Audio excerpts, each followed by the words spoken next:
Assalamualaikum warahmatullahi wabarakatuh. Apa kabar semuanya? Ibu harap kalian dalam keadaan sehat walafiat ya.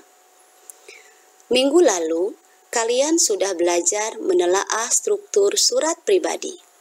Dan pada kesempatan ini, kalian akan belajar tentang bagaimana menelaah bahasa surat pribadi.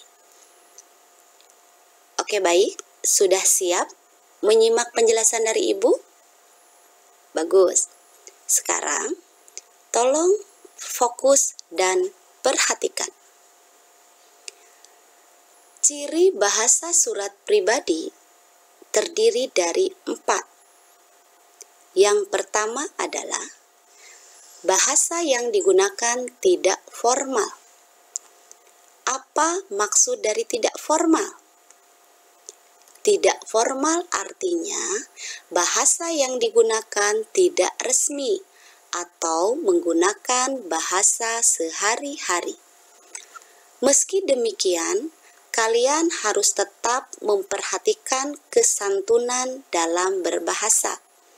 Jadi, jangan sampai bahasa yang kalian gunakan menyinggung atau menyakiti penerima surat. Yang kedua, pilihan ragam bahasa tergantung siapa penerima surat. Apakah surat itu ditujukan untuk teman sebaya, atau untuk orang tua, orang yang lebih tua, untuk adik atau orang yang lebih muda. Penerima surat ini tentu akan berpengaruh terhadap ragam bahasa yang kalian gunakan. Contoh, ada kalimat dalam pembuka surat. Hai guys, gimana kabarmu? Nah, kira-kira kalimat ini tepat digunakan untuk siapa?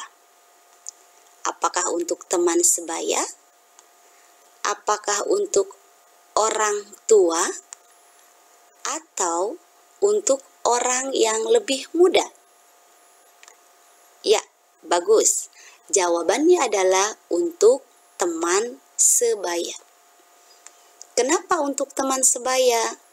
Di sini ada kata hai guys.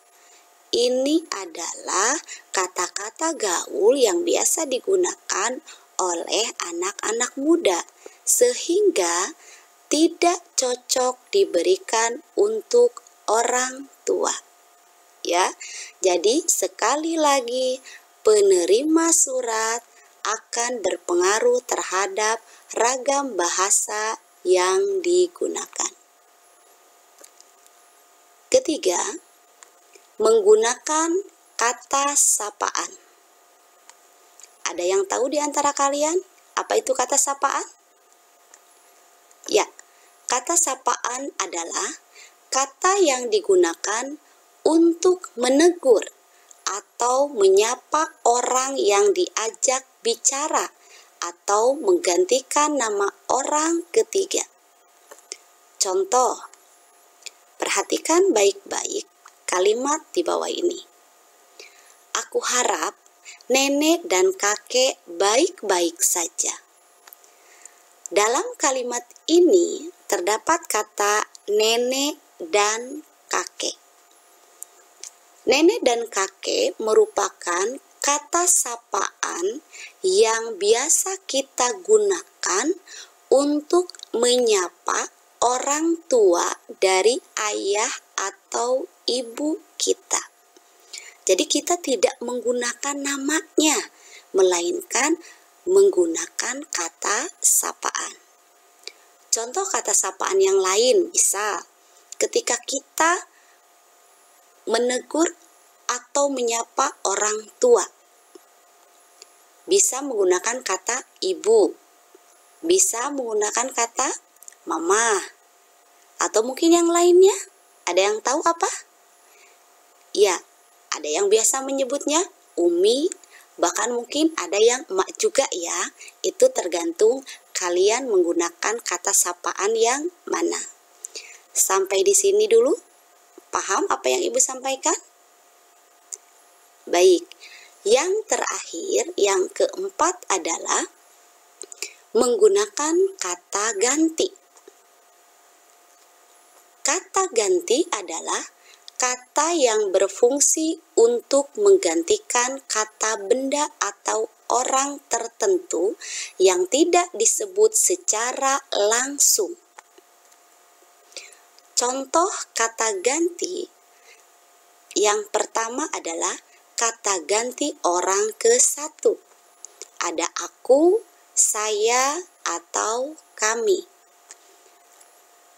Kata ganti orang kedua ada kamu, engkau, atau kalian. Dan kata ganti orang ketiga dia, ia, atau mereka. Biasanya pengirim surat termasuk ke dalam kata ganti orang ke satu. Sedangkan penerima surat termasuk ke dalam kata ganti orang kedua. Nah, itu yang dapat Ibu jelaskan hari ini. Jadi, kesimpulannya adalah bahwa ciri bahasa yang digunakan dalam surat pribadi, pertama, bahasa yang digunakan tidak formal. Kedua, pilihan ragam bahasa tergantung siapa penerima surat. Ketiga, menggunakan kata sapaan. Dan yang terakhir, menggunakan kata ganti. Mudah-mudahan apa yang Ibu sampaikan hari ini dapat kalian pahami dengan baik. Terima kasih. Wassalamualaikum warahmatullahi wabarakatuh.